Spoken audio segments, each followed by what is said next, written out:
Ketika hati kita ini kuat, insya Allah kita akan selamat melaluinya. Amin ya rabbal alamin. Maka untuk bisa menjadi kuat, kita membutuhkan nasihat-nasihat.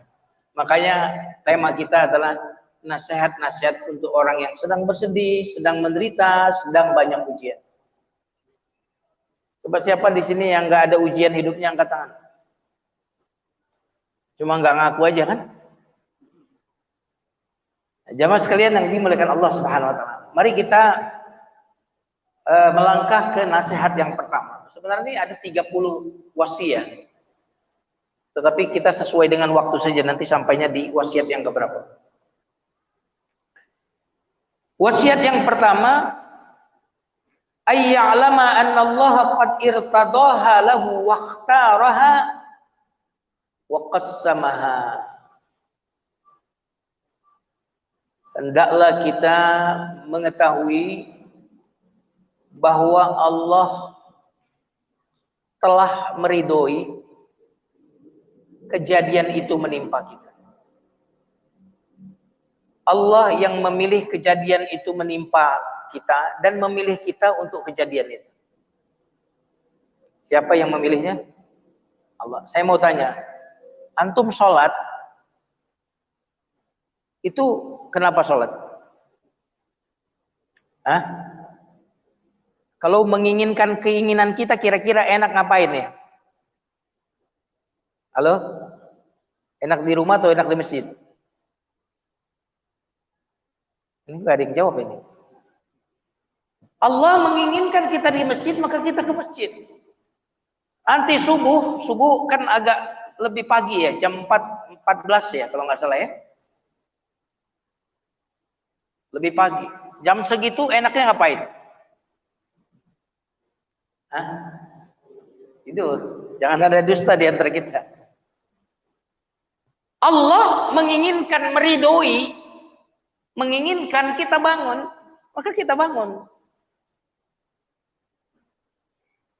Subhanallah. Maka ketahuilah bahwa kadang-kadang ketetapan Allah itu bersifat syar'i. Syar'i itu lakukan ini, jangan lakukan itu, namanya ketetapan syar'i. Perintah, larangan. Itu perintah syar'i, ketentuan syar'i. Ada juga ketentuan yang sifatnya kauni. Ketentuan yang sifatnya takdir, ujian, musibah, penderitaan. Kalau kita sholat karena Allah menginginkannya, maka kita sholat.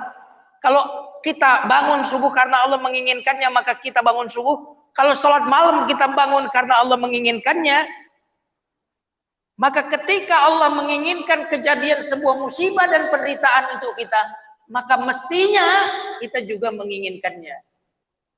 Subhanallah.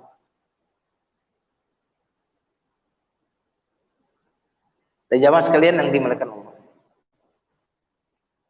Iblis itu kenapa dia dilabeli dengan sombong? Kenapa dia terlaknat? Apa dosa iblis? Menolak, membantah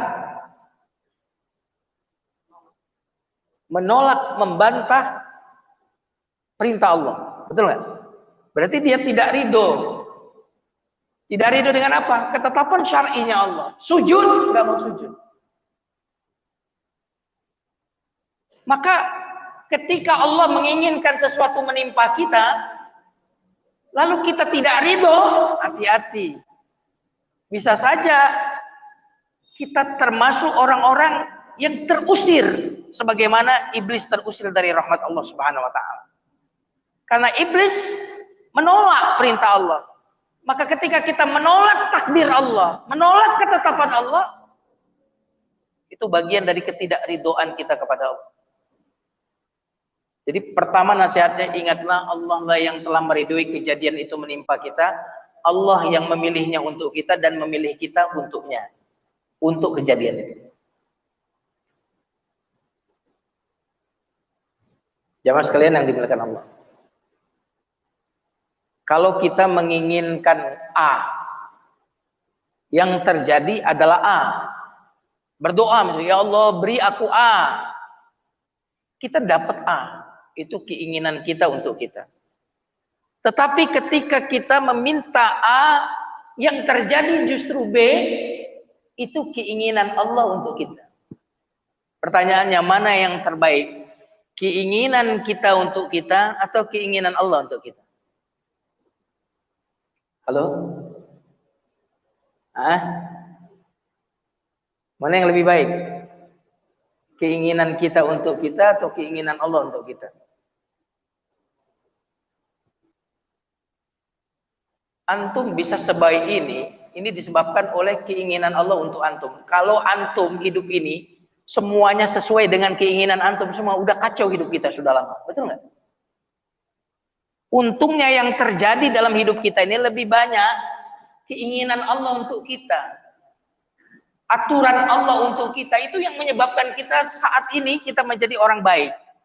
Andaikan kehidupan kita ini sesuai betul dengan apa yang kita inginkan, sudah lama kita celaka. Nah, jamaah sekalian yang dimuliakan Allah Subhanahu wa taala. Inilah rahasia mengapa ada zikir pagi dan sore. Yang zikir pagi dan sore ini, jamaah sekalian, sebenarnya sesulit apapun keadaan kita bisa sembuh dengan zikir ini.